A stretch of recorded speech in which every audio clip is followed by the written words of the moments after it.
Hello Vanessa, and welcome to the BPI. You know us well. Yeah. Now I know that you and we go back quite a while from our various trips to LA, and I've seen you forge your career in music, but tell me a little bit about how you started out in music and how you got to where you are now.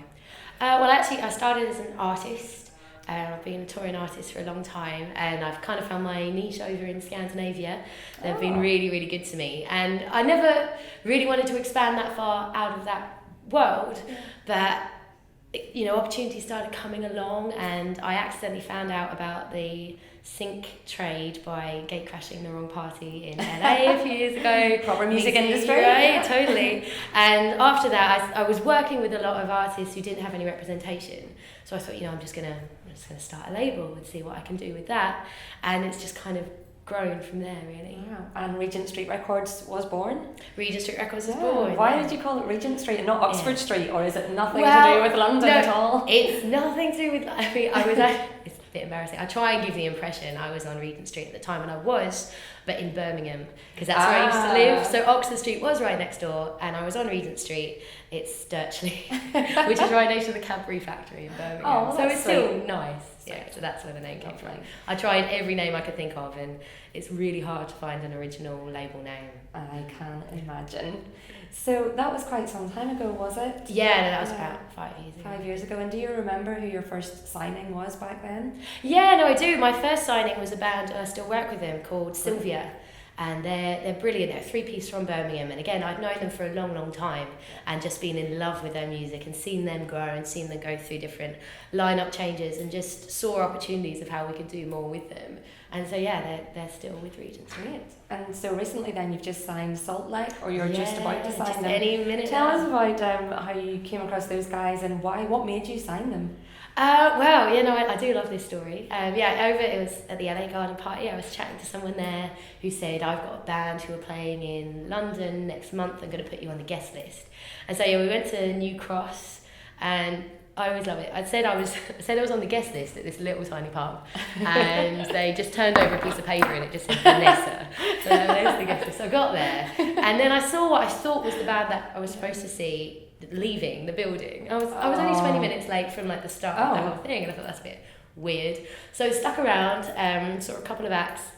And at the end, there was maybe, 5 people in the room, and this band came on, and they just smashed it. Their energy was ridiculous. Yeah. They played some covers, really well chosen covers, some originals, and they just were playing as if they were playing a stadium.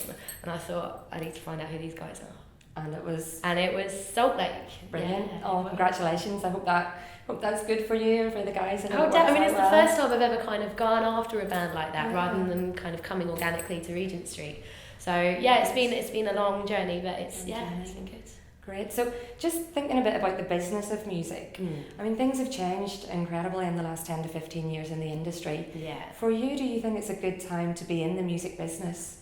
In many ways. I'm kind of lucky in that I've come at the end of this, I didn't have the good days, right? Okay. So I don't have that to fall back on or to worry about or to let it get me down in any way at all. So for me, anytime I can help a band or an artist do something they couldn't do before, I'm really excited by that. So I wouldn't be anywhere else.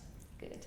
And then keeping on the business, you've just recently been elected to BPI's council. Yeah. Congratulations. Thank you very much. What made you stand to be on the council? Well, you know what? Actually, the BPI have been with me right from the start of my career in the business side of music. Absolutely. Sort of just organically, they were wherever I was. And at the start, I didn't really understand how important they were.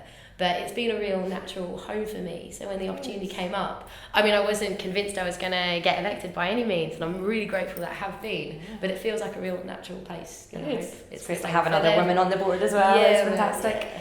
So across the next 12 months when you're on the council, is there one thing in your mind that you'd really love to help achieve for the independent sector or for the music industry overall? One thing. That's top 5. There's so much I want to do.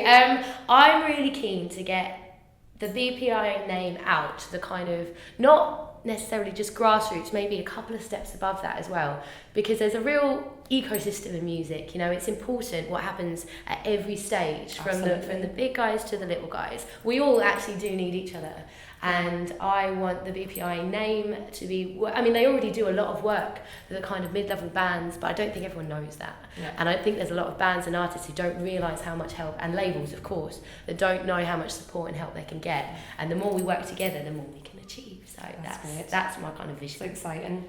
Brilliant. Thanks. So finally, if you had one piece of advice to give to anyone that's starting out in the industry nowadays, be that an artist or someone thinking of setting up a record label or a publishing company, pick whichever one you want, and what would you say to them starting out in this day and age? Let me think. I would say a couple of things. Go for it. Take every opportunity you possibly can, be as easy to work with as you can, and make really decisive decisions. Don't let people walk all over you, but if you get an opportunity, take it straight away, because if you don't, someone else will. So just grab everything that comes your way. Brilliant. Good. Well, thank you, Vanessa. It's been lovely to have you Thank here. you, Lynn, Good luck with everything. Yeah. High Cheers. five to you too. High five. Woo, that's a good one.